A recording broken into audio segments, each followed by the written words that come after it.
দর্শক, BNP chairman Tarique রহমানের গাড়িবহর ব্রাহ্মণবাড়িয়ার সরাইলে পৌঁছেছে। এই উপজেলার কুট্টাপাড়া খেলার মাঠে নির্বাচনী সমাবেশে তিনি বক্তব্য রাখবেন। সেখানে আছেন সহকর্মী শফিকুল হক, সরাসরি তার সঙ্গে যুক্ত হব।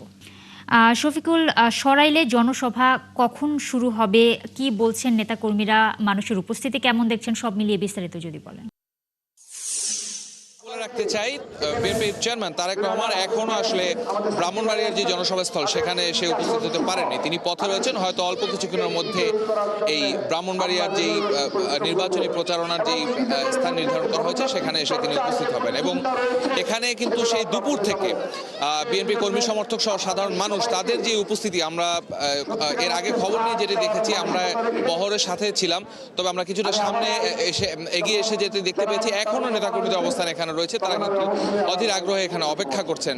বিএনপির চেয়ারম্যান তারেক রহমান তিনি এখানে এসে তার যে নির্বাচনী যে প্রচারণার আজকের প্রথম দিনের কর্মসূচি, সেই কর্মসূচিতে কি ধরনের বক্তব্য রাখবেন বা আগামীর বাংলাদেশ নিয়ে তার কি ধরনের পরিকল্পনা রয়েছে সেই সব শোনার জন্য এখানে নেতাকর্মীরা এখানে অপেক্ষা করছেন।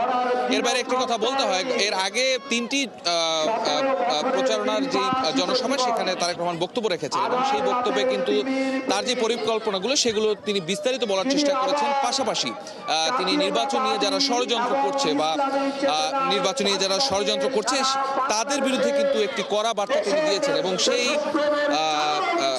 যারা ষড়যন্ত্র করছে তাদের বিরুদ্ধে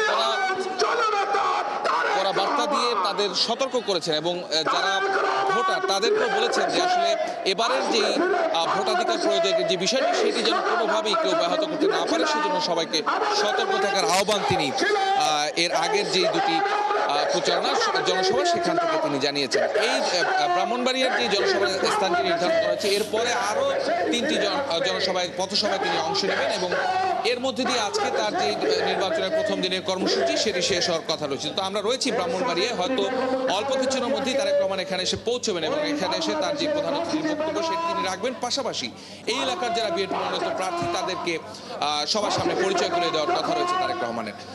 এই ছিল আমার কাছে ব্রাহ্মণবাড়িয়া থেকে এখন পর্যন্ত। অনেক ধন্যবাদ শফিকুল আপনাকে, আপনি সেখানেই থাকুন। তারেক রহমান সেখানে পৌঁছালে নিশ্চয়ই সেখানকার আপডেট আপনার কাছ থেকে আমরা জেনে নেব এবং দর্শকদের জানানোর চেষ্টা করব।